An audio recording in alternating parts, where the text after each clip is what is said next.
বন্ধুরা, আজকে নতুন একটা রেসিপি নিয়ে এসেছি। হ্যাঁ, কাতলা কিন্তু কালিয়া না। কাতলা কালিয়া কিন্তু অন্যভাবে, অন্য রূপে। পটল আলু দিয়ে করবে এই কাতলা মাছগুলো।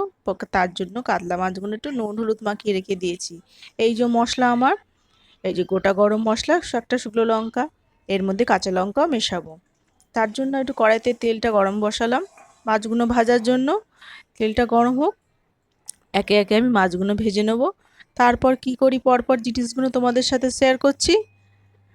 দেখো মাছগুলো আমি গরম তেলে দিয়ে দিলাম, ভালো করে ভেজে নেবো লাল লাল করে। কাতলা এই পটল মাছের তরকারিটা এত স্বাদ হবে, এত সুন্দর গন্ধ হবে, তোমার এক থালা ভাত খেতে একটু অসুবিধা হবে না। দারুণ স্বাদ, তেমন গন্ধ। এই রেসিপির জন্য মাছগুলো পরপর আমি সব ভেজে নিলাম। ওই তেলেই, মাছ ভাজার তেলেই আমি পটল আলুটা ভাজবো, সামান্য শুধু নুন দিয়ে।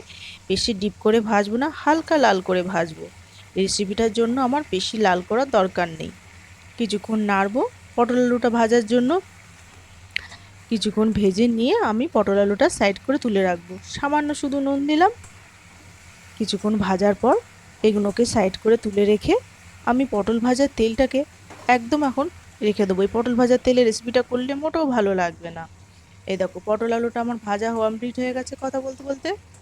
এগুলো তুলে রাখছি সাইডে। এই রেসিপিটা এত স্বাদ হবে, এত সুন্দর খেতে হবে, তোমরা না করলে একবার বুঝবেই না। এই পোড়া তেলটাকে সরিয়ে রাখছি পুরোটা। এই পোড়া তেলে রান্নাটা করলে একদম মোটেও ভালো লাগবে না। সামান্য কড়াইতে তেল দিলাম। মশলাগুলোকে, গোটা মশলাগুলোকে আমি ভেজে নেবো। একটুখানি পেঁয়াজ কেটেছি ডুমো ডুমো করে, পাতলা করে। আর পাতলা করে কেটেছি টমেটো, আর হচ্ছে সামান্য আদা। আর এর মধ্যে দিচ্ছি সামান্য করে একটা শুকনো লঙ্কা, আর গোটা গরম মশলা, দারচিনি এলাচ লবঙ্গ। এবার দুটো সামান্য ছোট কাঁচা লঙ্কা, ঝাল যে যেমন খাবে। গোটা ধনে দিলাম। ঝালের পরিমাণ সবার নিজের আন্দাজ মতো, আমি যারা যেমন খাবো তেমন দিয়েছি। ব্যাস, এবার তার মধ্যে মেশাবো সামান্য করে একটু গোটা জিরে। এগুলোকে ভালো করে একটু সটে করব। বেশি আমি লাল করব না, হালকা করে নেড়ে নেবো। এই নেড়ে এই ঠান্ডা হতে দেবো, দিয়ে তারপরে পেস্ট করব।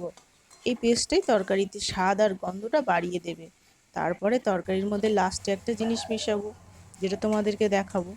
দেখবে তরকারির স্বাদটা কেমন বদলে দেবে।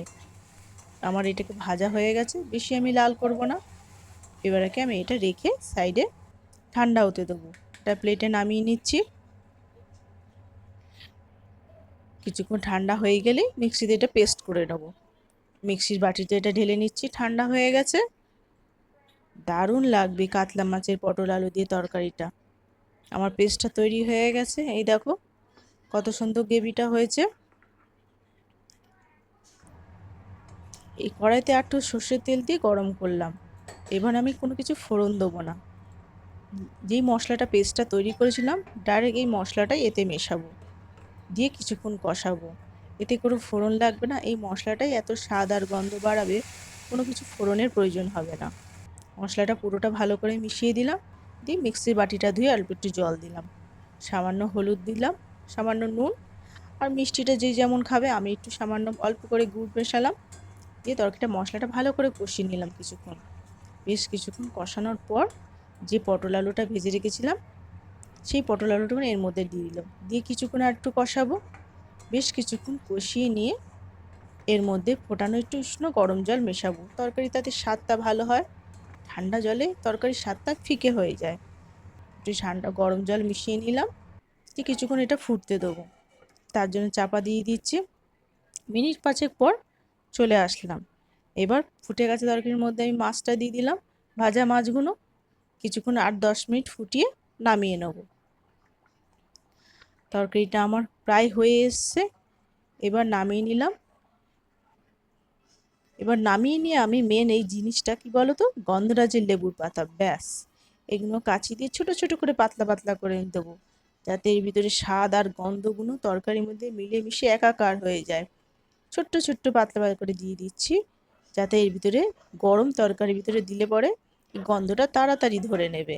এ দেখো কিছুক্ষণ চেপে রাখছি যাতে স্টিমটা তার ভিতরে যায়। ব্যাস, তৈরি হয়ে গেছে আজকে পটল আলু দিয়ে কাতলা কালিয়া। গন্ধরাজ লেবু মেশানো, ব্যাস। আর পাতায় এক্সট্রা করে আর গন্ধরাজ লেবুর প্রয়োজন হবে না। এরকম খেলে দেখবে থালার ভাত এক নিমিষে শেষ হয়ে যাবে।